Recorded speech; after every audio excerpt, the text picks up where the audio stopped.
Meus irmãos, a paz do Senhor Jesus Cristo, aqui quem vos fala é o pastor Luiz Fabiano Leles.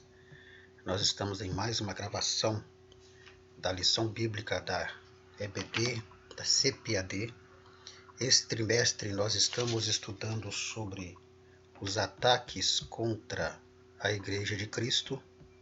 E nós já vimos durante esses 2 domingos a primeira lição, que foi um panorama, uma visão geral sobre o trimestre. A lição da semana passada foi sobre a sutileza da banalização da graça. E hoje nós abordaremos a lição número 3 sobre a sutileza da imoralidade sexual. E o texto áureo dessa lição diz assim: fugir da prostituição, todo pecado que o homem comete é fora do corpo, mas o que se prostitui peca contra o seu próprio corpo. 1 Coríntios capítulo 6 e o verso 18. A verdade prática diz assim: as Escrituras condenam toda forma de prática sexual fora da esfera do casamento constituído por Deus. A nossa leitura bíblica em classe está em 1 Coríntios capítulo 6, versículo 15 ao 20, e Romanos capítulo 1, versículo 26 ao 28, trazendo aqui uma observação que o versículo bíblico aqui nessa leitura bíblica de Romanos está incorreto. Tá? Os versículos aqui estão repetidos, mas você pode conferir na sua Bíblia. Não tive tempo de mudar aqui, porque eu acabei esquecendo, mas os versículos corretos você lê na sua Bíblia aí. Nós não faremos a leitura bíblica em classe para ganharmos tempo no vídeo. Se você fizer, lembre-se de corrigir aí os versículos bíblicos de Romanos capítulo 1, 26 ao 28. Pois bem, a sutileza da imoralidade sexual. Nós estamos percebendo que Satanás, nos seus ataques contra a Igreja de Cristo, ele usa de sutileza em várias áreas. E agora a área que nós iremos abordar é exatamente a área da sexualidade. E a sutileza de Satanás está exatamente no fato de distorcer a sexualidade do ser humano. E o que nós veremos nessa lição? Veremos primeiramente qual foi o padrão divino que Deus estabeleceu para a expressão sexual. Nós sabemos que o homem ele foi criado com sexualidade. Então existe na natureza humana do homem a necessidade da expressão sexual. E Deus então, sabendo porque ele é o Criador, ele vai criar um padrão divino para que o homem possa expressar-se sexualmente, para que o homem possa expressar a sua sexualidade. E esse padrão divino todos sabemos que é dentro da esfera do casamento. Nós vamos ver também que Satanás, que sabe dessa natureza do homem em relação à sua sexualidade, vamos ver que Satanás ele vai usar de sutileza, distorcendo esse padrão para a expressão sexual que Deus estabeleceu. E ele vai fazer isso ao longo dos séculos, mas na década de 1960, ele vai usar a sociedade para empreender uma revolução na área da sexualidade humana, que ficou conhecida como a Revolução Sexual. Nessa Revolução Sexual, de maneira bem sutil, Satanás usa a sociedade para poder reivindicar uma liberdade sexual para todos. Nós vamos ver com mais detalhes sobre essa questão. Vamos ver também a sacralidade do corpo e a pecaminosidade de alguns relacionamentos, como o relacionamento pré-conjugal, que é o sexo antes do casamento, o relacionamento extraconjugal, que é o adultério, o homossexualismo, e vamos ver outros tipos, outros tipos de imoralidade sexual. E diante de tudo que nós abordamos sobre essa questão da imoralidade sexual, nós vamos analisar qual deve ser a posição do cristão e da igreja em relação a essa astúcia de Satanás na distorção da sexualidade do homem. Como o cristão individualmente deve se portar e como a igreja também, a partir da sua liderança e da sua membresia, tem que se comportar em relação a essa distorção da sexualidade do ser humano. Pois bem, vamos então ao nosso primeiro tópico. Nesse primeiro tópico, nós vamos traçar um breve histórico da sexualidade humana. E vamos abordar a sexualidade como a sexualidade humana. Quando eu falo em sexualidade, eu falo de prática sexual. Então, antes de entrarmos nesse histórico da sexualidade humana, nós precisamos entender o que é imoralidade sexual. Então, imoralidade sexual se trata de toda prática sexual fora do padrão estabelecido por Deus. Então, Deus, ele estabeleceu um padrão para a expressão sexual, para a prática sexual. E esse padrão é na esfera do casamento, e também uma prática heterossexual. Nós veremos com mais detalhe. Então, quando se fala em imoralidade sexual, está se falando de toda a prática sexual que foge a esse padrão estabelecido por Deus. E como era visto a sexualidade, a prática sexual no contexto judaico-cristão. Então é muito bom e importante observar que estamos analisando qual era a visão da sexualidade, da prática sexual no contexto judaico-cristão. Então, no contexto judaico-cristão, a sexualidade humana ela era vista como algo sagrado, ou seja, o sexo era visto como algo sagrado e que deveria ser exercido dentro dos padrões ou dos parâmetros estabelecidos por Deus. E quais são esses parâmetros estabelecidos por Deus para a expressão da sexualidade, para a prática sexual? É exatamente as relações sexuais deveriam ser heterossexuais, ou seja, entre homem e mulher, e monogâmicas e dentro da esfera do casamento. O que diz lá em Gênesis capítulo 2 e o versículo 24? Vamos ler esse versículo, Gênesis 2 e 24, vai dizer exatamente assim: portanto, deixará o varão o seu pai e a sua mãe, apegar-se-á à sua mulher, e serão ambos uma só carne. E aqui fala da união instituída por Deus entre o homem e uma mulher, que nós viemos a conhecer como o casamento. Então, no contexto judaico-cristão, a sexualidade, a prática sexual, ela é vista como algo sagrado que deveria ser exercida dentro desses parâmetros, ou seja, na esfera do casamento, uma relação heterossexual e uma relação monogâmica. Então, nenhuma outra forma de expressão sexual era considerada normal. Porque quando se fala em imoralidade sexual, nós já conceituamos, é toda prática sexual fora dos padrões estabelecidos por Deus. Dentro da imoralidade sexual, nós temos os tipos de imoralidade sexual. Quais são os tipos de imoralidade sexual? O adultério, vamos ver sobre ele aqui, a fornicação, a prostituição, o estupro, a homossexualidade, o incesto, que é a prática sexual, entre irmãos carnais, a bestialidade, o bestialismo, que é a prática sexual com animais, ainda a prática sexual com defuntos, cujo nome me fora a memória aqui. Então, qualquer outra forma de expressão sexual, a não ser dentro dos padrões bíblicos, não era considerada uma prática sexual normal.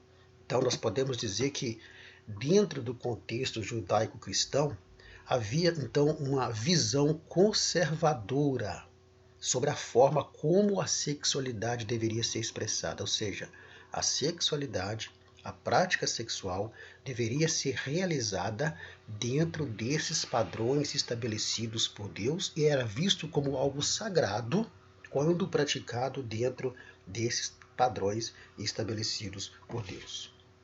Pois bem, mas o que vai acontecer no século XX? Então, dentro do contexto social do século XX, vai acontecer uma distorção da sexualidade. A imagem que nós estamos vendo foi exatamente desse movimento desse movimento mostrando ali em inglês, liberdade sexual para todos. Então, a partir de 1960, vai acontecer a revolução sexual. Dessa forma, então, a sexualidade, que era conforme era definida pelo cristianismo, pelo contexto judaico-cristão, passou a ser considerado um tabu. E um tabu que deveria ser quebrado.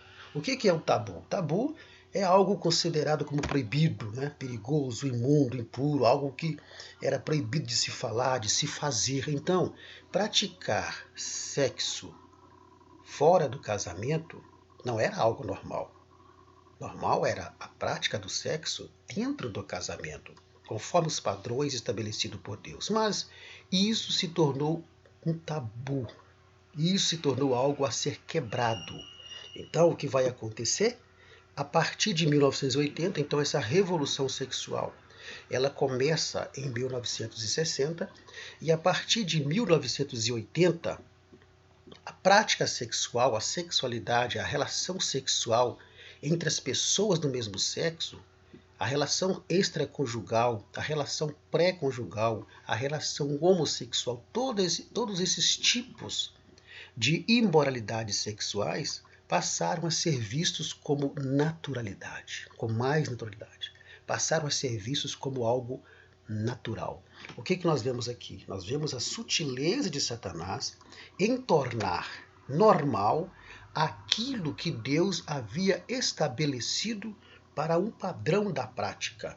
Então, Satanás, através desse movimento da revolução sexual, ele quebra esse padrão e torna práticas sexuais que antes eram consideradas até mesmo pela sociedade algo anormal, torna isso normal. É o que vai acontecer nessa revolução sexual. Então, o que nós podemos observar é que a revolução sexual, ela trouxe para a sociedade do século XX um novo paradigma para a sexualidade moderna. O que é paradigma? Paradigma é aquilo que serve como modelo, é um padrão que deve ser seguido. Então a imagem que você está vendo ali, desse bloco de pedra simbolizando a sexualidade segundo Deus, segundo os padrões de Deus, a sociedade, a partir da revolução sexual, ela vai o quê? Simplesmente empurrar essa sexualidade para fora, ou seja, não queremos isso em nosso meio.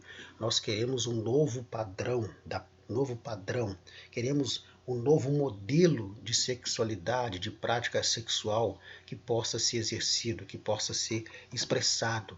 Então, com a chegada da TV é que as coisas vão piorar.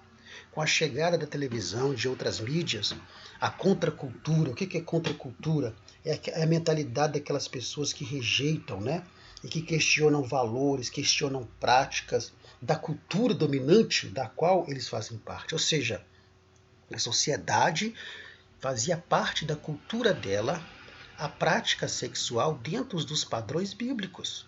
Até mesmo famílias prezavam por isso. Quando uma jovem perdia a virgindade, era um escândalo social. O adultério era um escândalo social. Veremos mais na frente que se tornou até crime no Brasil numa época. Então, havia um padrão da sexualidade que era cumprido.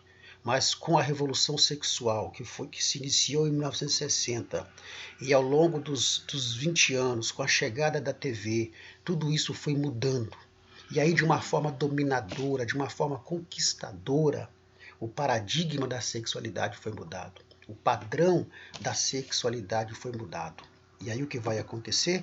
A partir de tudo isso, o que vai acontecer? A visão de que o sexo era algo sagrado para ser vivenciado na esfera do casamento foi perdendo força a cada dia.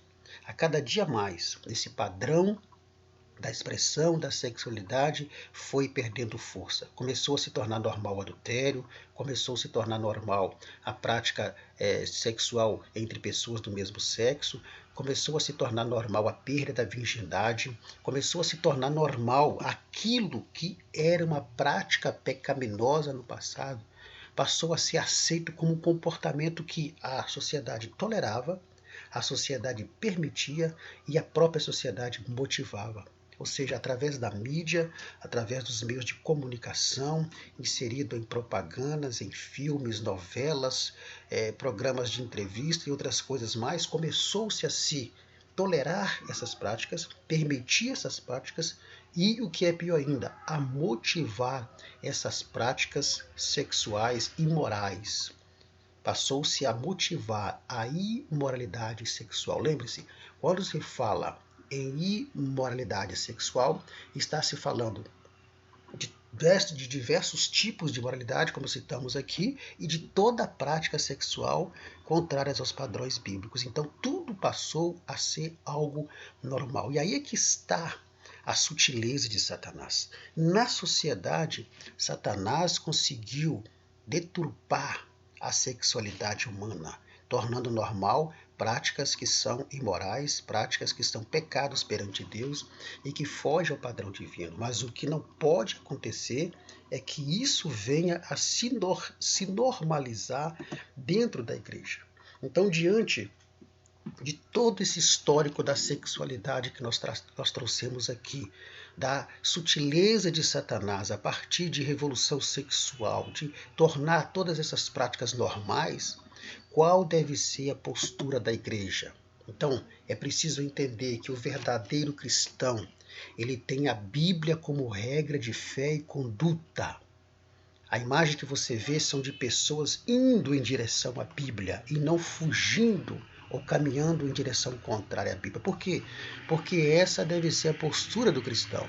Essa deve ser a postura da igreja. Continuar entendendo que os conselhos bíblicos continuam em pleno vigor. Aí estão as citações, depois você lê. Os conselhos bíblicos acerca da imoralidade sexual continuam em pleno vigor e valendo para todos nós. Então, a postura da igreja é, lá na sociedade moderna, pode ser normal essas práticas, mas na igreja do Senhor, essas práticas não podem ser normais. Então, a igreja de Cristo, para a Igreja de Cristo, a sexualidade continua sendo vista como algo sagrado e que deve ser exercida dentro dos padrões estabelecidos pela palavra de Deus. Ou seja, para a Igreja do Senhor Jesus, a sexualidade, a prática sexual, ela continua sendo sagrada. Ela não é do demônio. Não é Satanás quem criou a sexualidade, foi Deus quem criou o homem com sexualidade. Então, para a igreja, continua sendo algo sagrado e que deve ser praticado dentro dos padrões que Deus estabeleceu.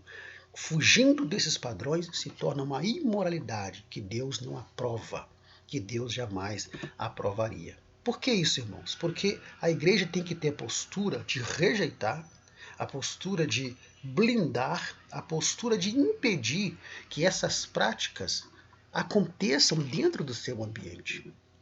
Que essas práticas se tornem algo normal no meio da igreja. Porque hoje a facilidade de se cair nesses tipos de erro, de práticas de imoralidade, nos dias de hoje essa facilidade é muito mais do que antes da Revolução de 1960. Por quê? Porque nos dias de hoje a indústria da mídia, que é muito mais poderosa, na década de 60 não havia internet, não havia toda essa tecnologia da informação e da comunicação. Então hoje a mídia ela fomenta a imoralidade. E ela fomenta através de propagandas, através de novelas, através de filmes, através de documentários, através de entrevistas.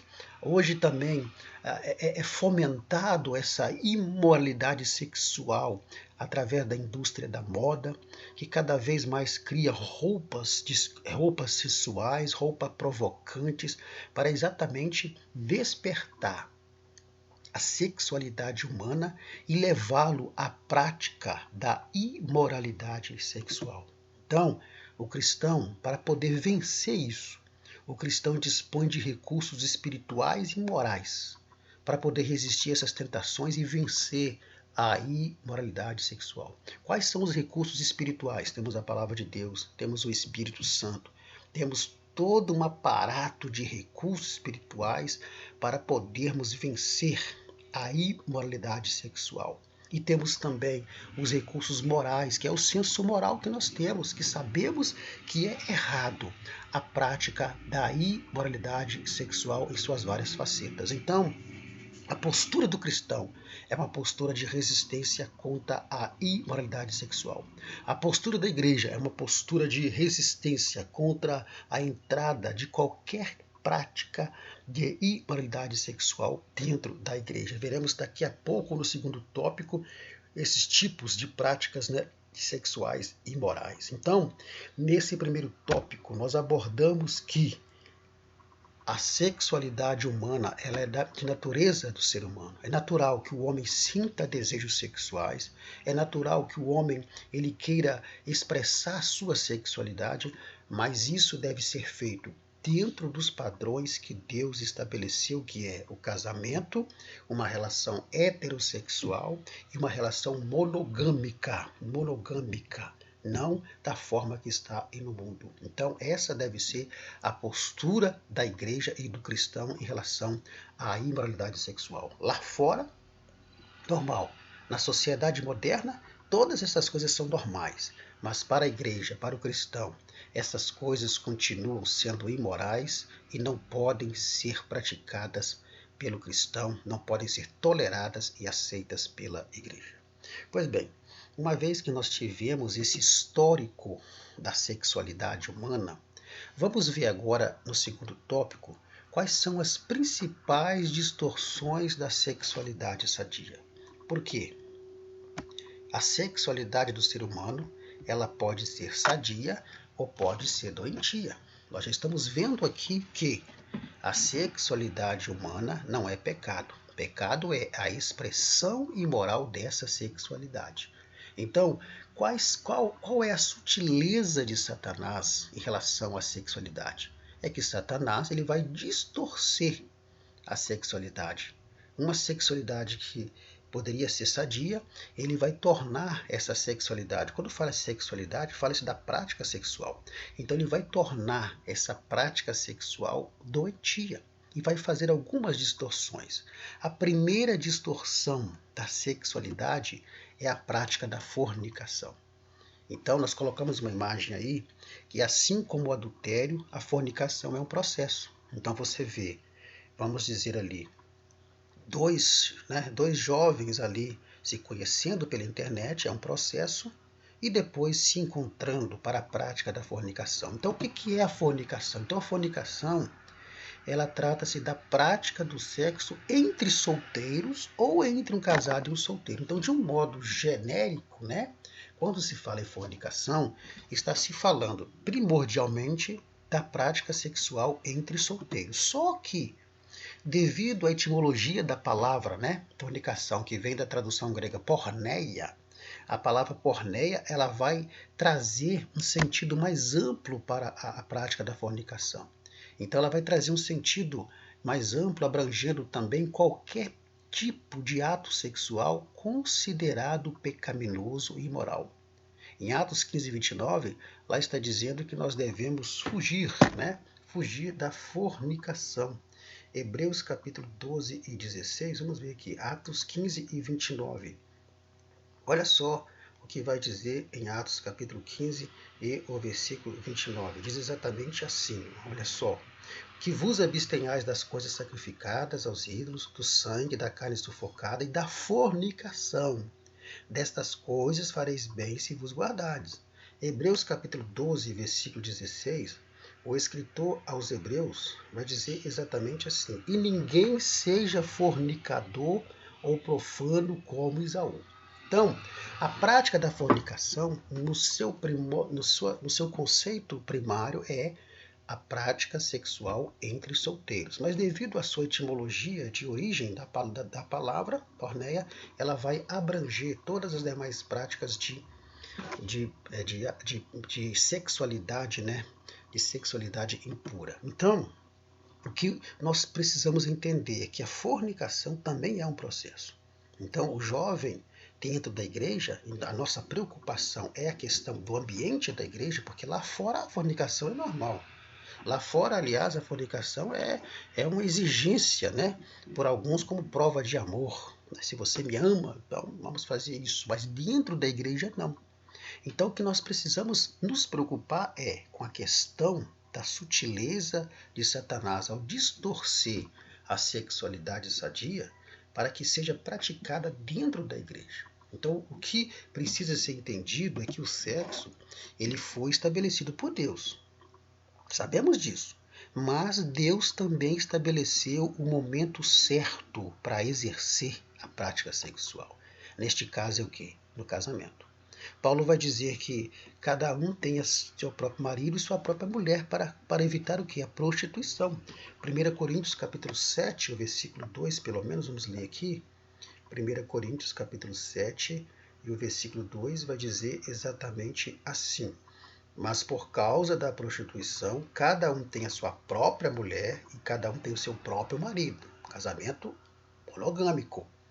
Então, há o momento certo para o exercício da prática sexual. Agora, o que está acontecendo é que sutilmente Satanás ele distorceu e banalizou esse princípio bíblico da prática sexual na esfera do casamento e mais uma vez, de maneira sorrateira, por meio da mídia em geral, ele vai o quê? Ele vai distorcer esse princípio bíblico da prática sexual no casamento e vai tornar normal a prática sexual entre solteiros, que é a fornicação. Então, é preciso tomar cuidado em relação a isso, porque a base para o casamento elas são lançadas como? A partir do namoro. Então, conforme a imagem sugere, os jovens se conhecem, se gostam, se enamoram, noivam, pedem casamento, casam-se, têm filhos, envelhecem e morrem. Então, a base para o casamento é esse processo que envolve conhecimento, envolvimento, namoro, noivado e casamento. E dentro desse processo, o relacionamento precisa ser sempre observando os princípios bíblicos. Para que haja a expressão da sexualidade, é preciso observar os princípios bíblicos. O que isso quer dizer? Isso quer dizer que não pode se tornar comum no meio dos jovens, né, a tolerância com a prática da fornicação.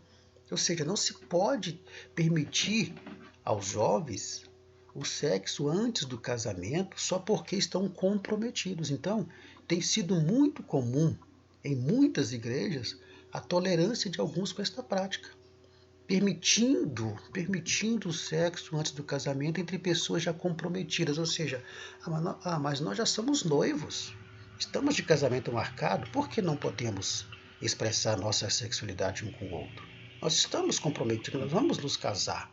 Então isso não pode acontecer. Por quê? Porque as escrituras, elas são bem claras ao afirmar que os fornicários não herdarão o reino dos céus. Aquele que pratica o ato sexual antes do casamento é fornicação. E a Bíblia diz que ficarão de fora. Numa lista daqueles que ficarão de fora está lá, os fornicários ficarão de fora. Então, nós temos que passar, se na sua classe de escola dominical a revista de jovens é a mesma dos adultos, porque em algumas igrejas não é, mas se na sua for, você tem que passar a aplicação desse tópico para os jovens, dizendo o seguinte: olha, namoro, noivado não é casamento. Namoro, noivado não é licença para a fornicação. Namoro e noivado não é licença para a prática sexual. Namoro e noivado não é licença para a expressão da sexualidade. Isso só pode ser feito dentro dos padrões estabelecidos por Deus, que é o quê? Que é o casamento. Então, muitas vezes, a fornicação está acontecendo no meio da igreja e trazendo um grande peso espiritual para a igreja. Nós precisamos criar dentro da igreja um ambiente propício para o Espírito Santo operar. E quando essas coisas estão acontecendo, não há um ambiente propício para o Espírito Santo. Então, para isso, é preciso evitar a prática da fornicação. Mas aí Satanás, com a sua sutileza, ele distorce esse princípio da prática sexual dentro dos parâmetros estabelecidos por Deus, que é o casamento, e coloca na mente na mente das pessoas que não há nenhum problema se praticar o sexo se estão comprometidos. Comprometidos não quer dizer que estão casados. Então não dá o direito de fazer de expressar a sexualidade fora desses padrões. Então, essa é a primeira distorção da sexualidade. A segunda distorção, e agora vai abranger aqueles que já são casados, é a prática do adultério. Então, o que nós observamos, todos sabemos que o adultério é a prática sexual entre pessoas casadas com outra que não seja o seu cônjuge. Isso é lógico, sabemos disso. O grande problema é que Satanás, com a sua sutileza, irmãos, lembre-se, estamos falando para dentro da igreja. Porque lá fora, na sociedade moderna, eu repito, lá fora, na sociedade moderna, isso é normal. Mas dentro da igreja isso não pode ser normal. Então o objetivo dessa lição não é se preocupar com o mundo lá fora, é se preocupar com o mundo entrando na igreja através das distorções que Satanás faz com sutileza da sexualidade humana. E entre elas está, já vimos, a fornicação e agora o que? O adultério. E o grande problema é que Satanás tem tornado o adultério um pecado de estimação dentro da igreja. É isso mesmo. Tem tornado o adultério, que chegou a ser considerado crime no Brasil, só que essa lei foi revogada posteriormente. Satanás tem pegado essa prática imoral e tem feito dela um pecado de estimação na vida de muitos que estão dentro da igreja. Quantas pessoas vivem anos e anos, estamos falando daqueles que vivem a prática, não é aquele que adulterou, confessou e deixou o seu pecado. Ou aquele que adulterou uma vez, não confessou e deixou. Não é isso, ele vai se ver com Deus. Estamos falando da prática. Existem muitas situações dentro das igrejas em que a prática do adultério se tornou como se fosse um bichinho de estimação, em que as pessoas continuam ali na prática, sem mudança de vida, sem arrependimento, sem confissão, e vão levando a sua vida, pregando, ensinando, cantando, pastoreando, liderando, mas na prática do adultério. Então Satanás tem sido sutil, porque ele tem feito com que essa prática se torne algo ali escondido, como um bichinho que é alimentado constantemente. Então, à luz da Bíblia, nós precisamos entender que, apesar do adultério ter deixado de ser crime no Brasil, para a igreja do Senhor, o pecado continua sendo, o adultério continua sendo um pecado. E um pecado grave. Uma prática que Deus proibiu, começando lá no Decálogo, nos 10 Mandamentos. Uma prática que Jesus vai repetir a condenação no Novo Testamento e os apóstolos também. E a imagem que nós estamos vendo aí, abaixo, é exatamente aquilo que nós falamos lá atrás, que o pecado de adultério, ele é um processo. Ninguém adultera de um dia para o outro. Tudo acontece dentro de um processo. E Jesus vai pegar pesado no Novo Testamento, porque Jesus vai dizer, olha, vocês ouviram o que foi dito aos antigos, não adulterarás? Nós até tivemos a lição no trimestre passado sobre isso. Eu, contudo, vos digo, se alguém olhar para uma mulher, aí a imagem que estamos sugerindo, se alguém olhar para uma mulher e no seu coração desejar cometer adultério com ela, já cometeu. Então Jesus pega mais pesado nessa questão.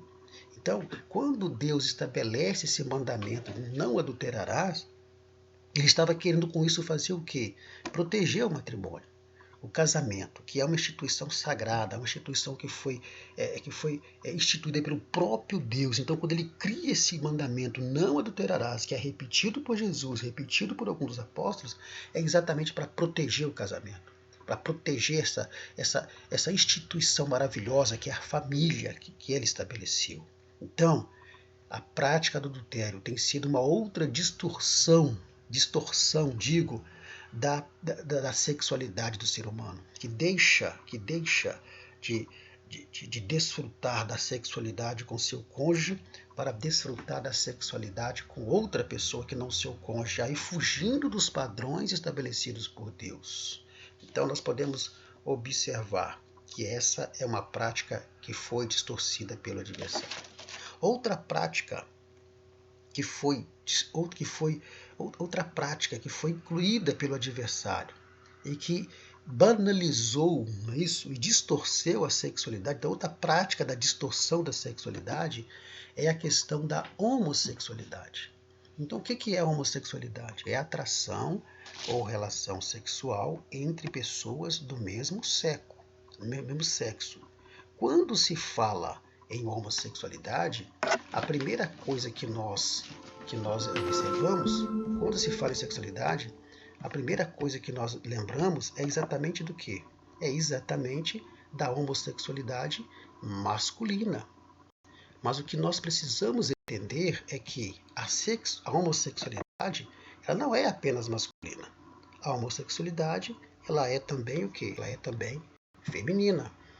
Então existe a homossexualidade feminina, que é a atração de uma mulher por outra mulher. Então essa também é uma distorção da sexualidade humana. Então, trata-se a homossexualidade, tanto feminina como masculina, trata-se de um comportamento adquirido. Não é um comportamento determinado biologicamente, ou seja, a pessoa, diferentemente do que muitos ensinam aí, a pessoa ela não nasce homossexual, de forma nenhuma, é um comportamento adquirido. Em Gênesis 1:27 diz que Deus fez o macho e a fêmea. Deus não fez o sexo meio termo, não. Ele fez homem e mulher. Então, essa ideologia de que a pessoa nasce homossexual, isso é uma mentira, uma distorção inventada por Satanás, que distorceu a sexualidade humana.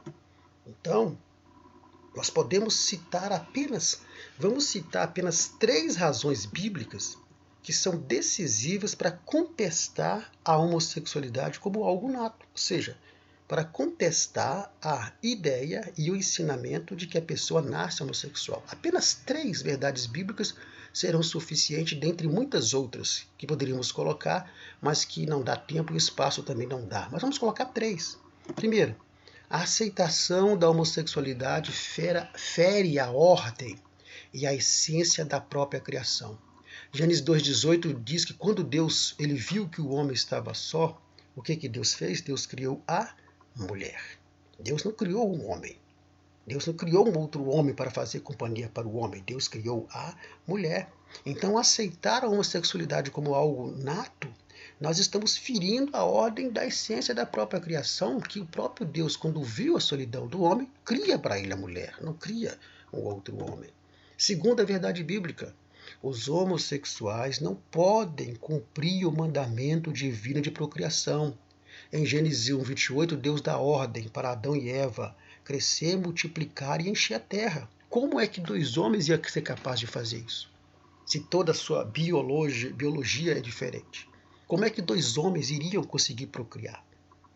Então, se você colocar 2 homens numa ilha deserta, e daqui a 100 anos você voltar nessa ilha e eles estiverem vivos, vai estar só os 2. Por quê? Porque não há como 2 machos reproduzirem, seres humanos reproduzirem. Não há como fazer isso. Então, aceitar que o homem, como a homossexualidade é algo que a pessoa nasce, é aceitar que você está dizendo que Deus errou na criação do homem. Que Deus errou, que Deus deveria criar outro homem para o homem, não uma mulher. E terceira verdade bíblica, a homossexualidade constitui uma rebelião consciente contra a ordem sexual divinamente criada.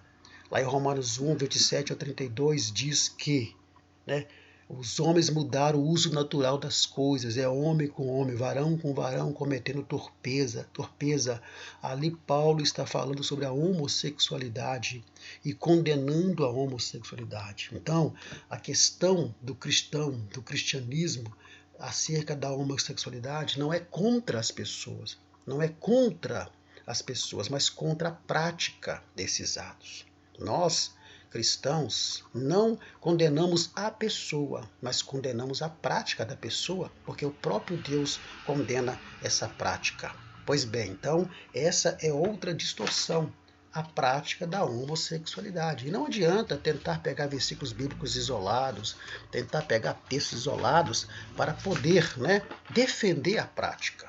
Estamos falando da prática e não das pessoas. Mas Satanás é tão sutil nessa distorção que o que ele fez? Logo levanta alguém para dizer que a Bíblia está defasada, que a Bíblia precisa ser atualizada, atualizada não na sua linguagem, mas nas suas doutrinas.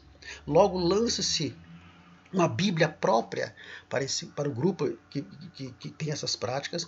Logo, abre-se igrejas para os grupos que têm essa prática com o slogan de que Deus ama todos. É lógico que Deus ama todos e Deus sempre vai amar todos. Mas o mesmo Deus que ama todos, ele diz na sua palavra que aquele que está em Cristo, nova criatura é. As coisas velhas se passaram, eis que tudo se fez novo, é novo comportamento, é nova vida, é novas atitudes, é entrar dentro dos padrões estabelecidos por Deus, não é ajustar a palavra ao comportamento do homem.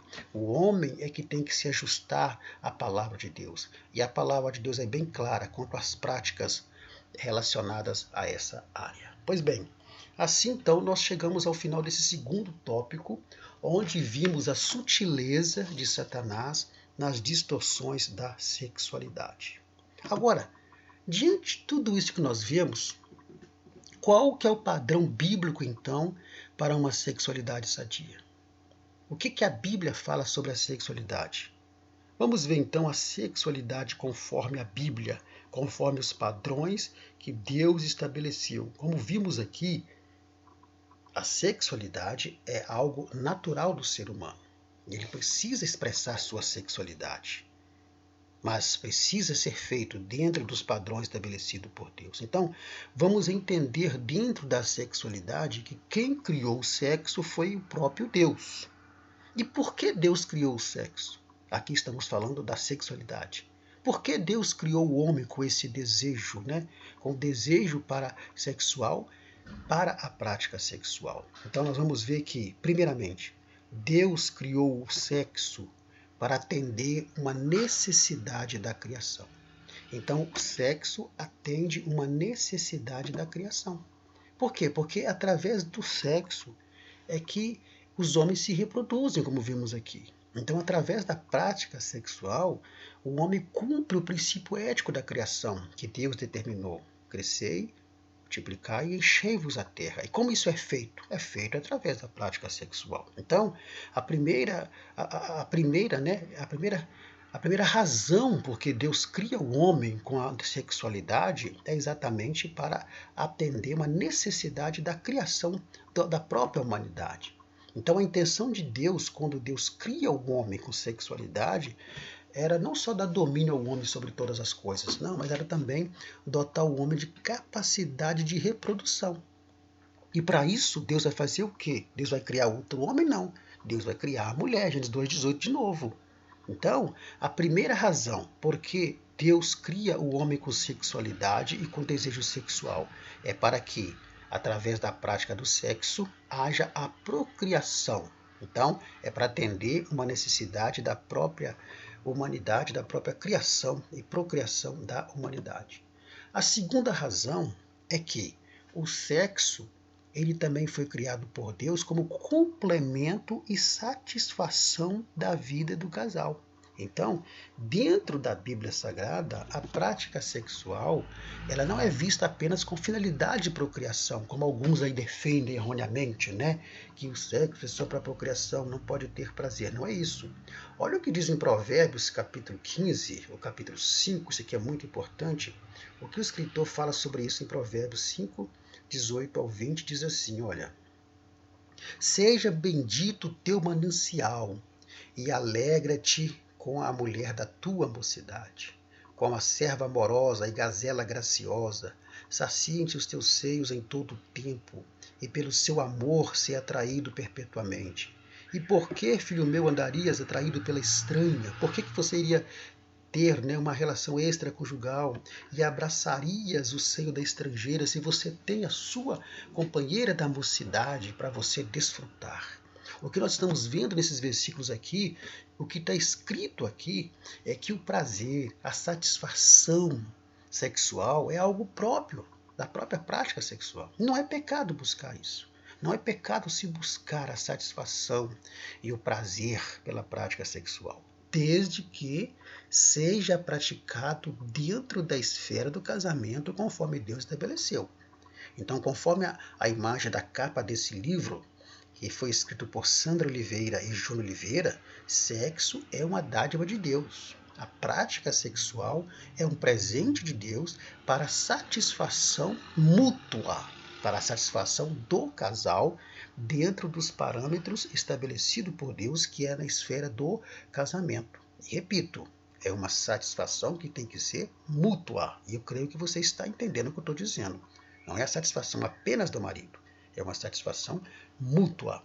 E muitas vezes, quando não há essa satisfação mútua, quando há um egoísmo nessa prática, na prática sexual do casal, quando há um egoísmo em relação a se preocupar apenas com a sua satisfação, é que acaba, não justifica, mas Satanás sutilmente se aproveita disso e acaba gerando o quê? Levando o casal ao quê?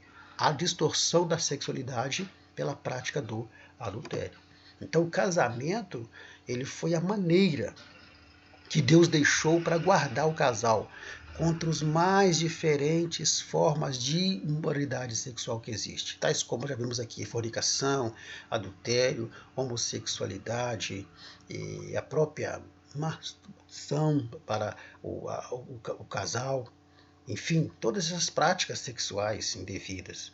Então, Deus criou o quê? O casamento. Deus cria o homem com a sexualidade, Deus cria o homem com essa necessidade da prática sexual, mas também cria o casamento para que o homem possa expressar de maneira sacra, de maneira santa, ele possa expressar sua sexualidade dentro dos padrões que ele estabeleceu.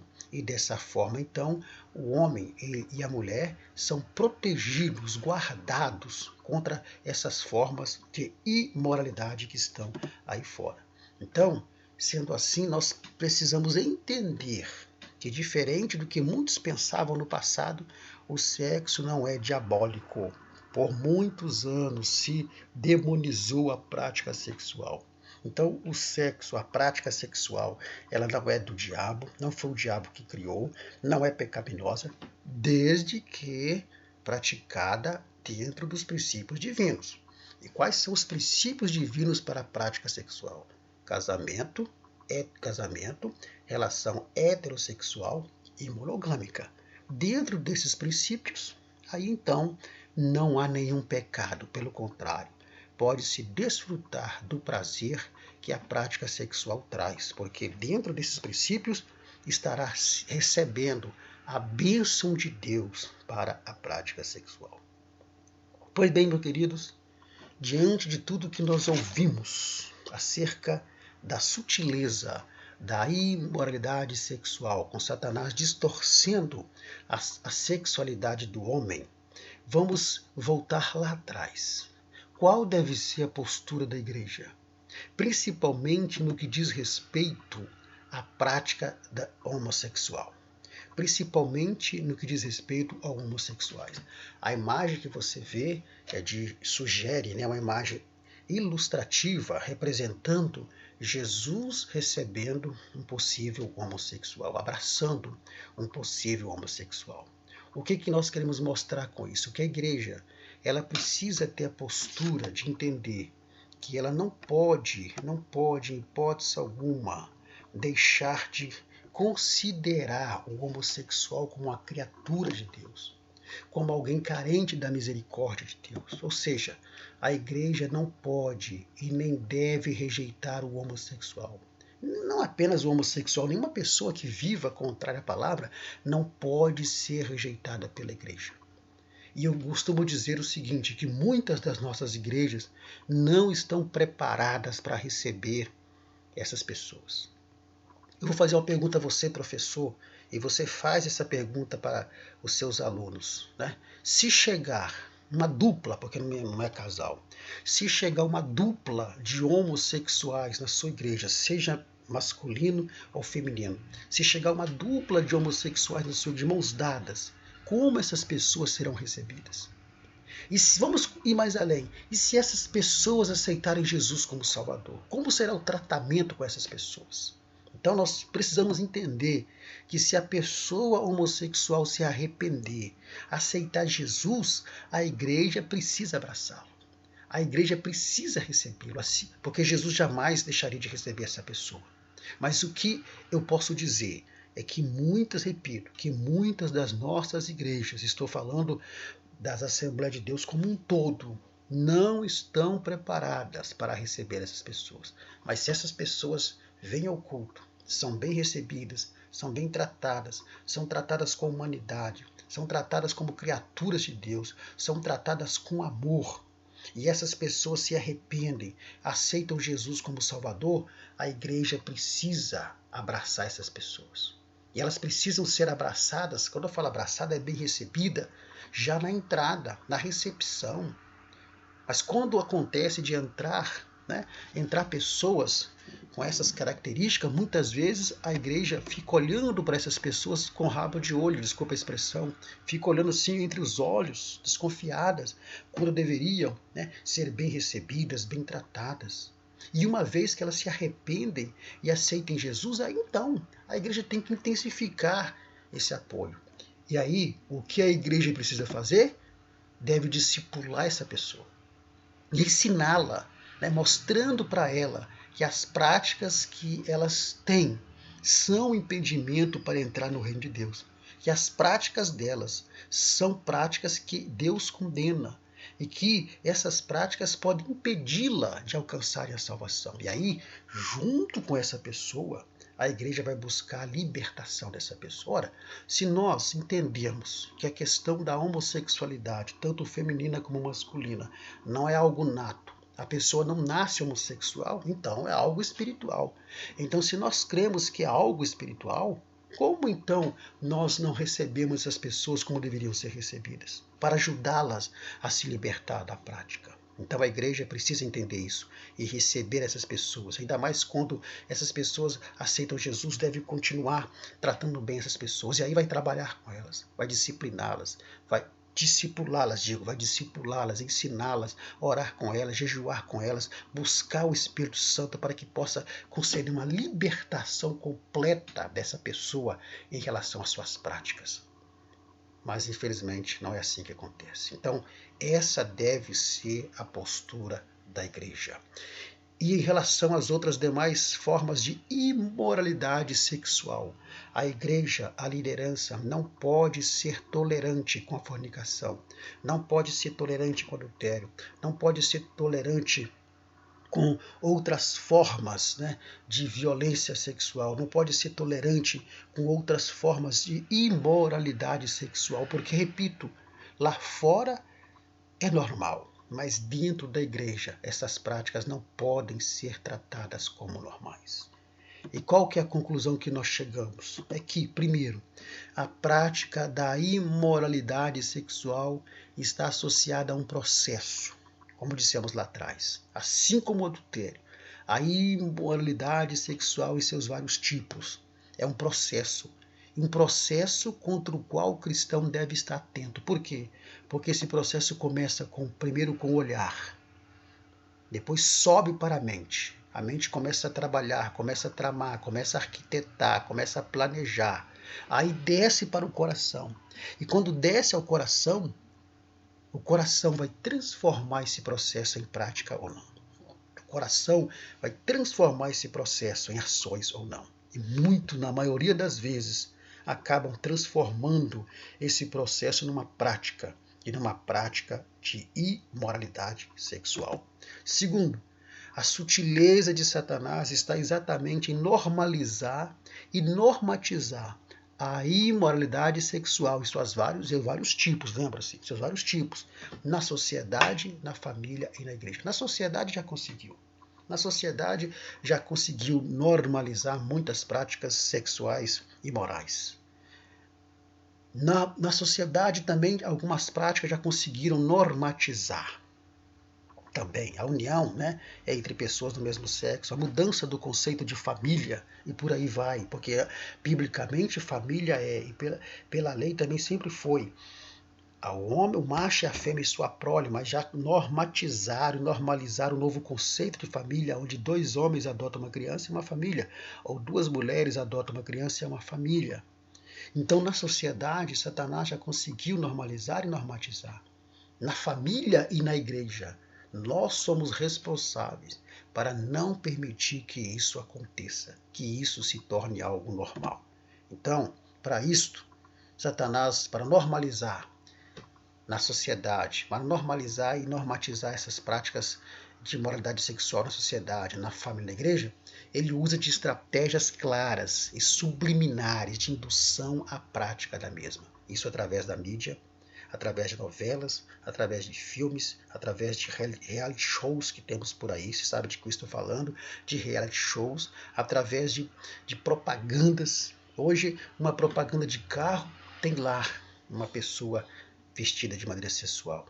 As novelas, de modo subliminar, passam para a sociedade, para as pessoas, a normalização de comportamentos que são completamente fora dos padrões bíblicos, de traição, de adultério, de prostituição, de fornicação, de tantas outras práticas imorais que a Bíblia condena através das técnicas, das estratégias que Satanás usa de maneira subliminar. Ele vai normalizando e normatizando essas práticas. Mas para a igreja do Senhor Jesus, ela precisa estar firme e atenta em manter a sua posição de que a prática sexual é um presente de Deus, mas é um presente de Deus que só pode ser desfrutado dentro dos princípios que o próprio Deus estabeleceu. Meus queridos, assim chegamos ao final de mais uma lição. O próximo vídeo, ou próxima imagem, desculpa, a próxima imagem que você vê é a imagem do nosso contato. Se você é novo por aqui, se você nos descobriu recentemente e você deseja receber gratuitamente o material que nós usamos aqui na ministração em PDF e slides, entre em contato comigo aí que eu teria o maior prazer em enviar gratuitamente esse material para você.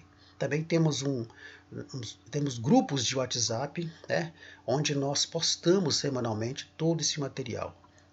Na descrição desse vídeo eu vou deixar o link dos 2 grupos de WhatsApp que eu criei para disponibilizar para os irmãos semanalmente esse material. Se você quiser, pode entrar lá pelo link convite e você será muito bem recebido. Alertando os irmãos que é um grupo fechado, bloqueado para postagens, exatamente porque temos pessoas do Brasil inteiro e também para poder preservar os irmãos de ficar recebendo mensagens sem necessidade que só servem para poder ocupar espaço na memória do celular dos irmãos. Lembrando os irmãos que nós também não fazemos ministração apenas das lições da EBD.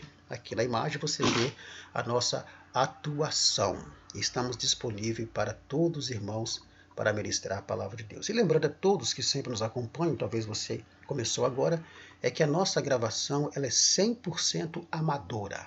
Então nós gravamos com computador simples, gravamos em um ambiente que não tem revestimento acústico, então, hora ou outra, você vai ouvir o som externo de um carro, de uma moto, ou de um carro de som passando, alguma coisa assim, mas não é nada que interfira na condição de você entender o que nós estamos falando aqui. E um dia, permitindo Deus, a gente terá um pouco mais de profissionalismo com equipamentos e ambientes adequados. Que Deus abençoe sua vida, que nós tenhamos uma excelente EBD neste domingo.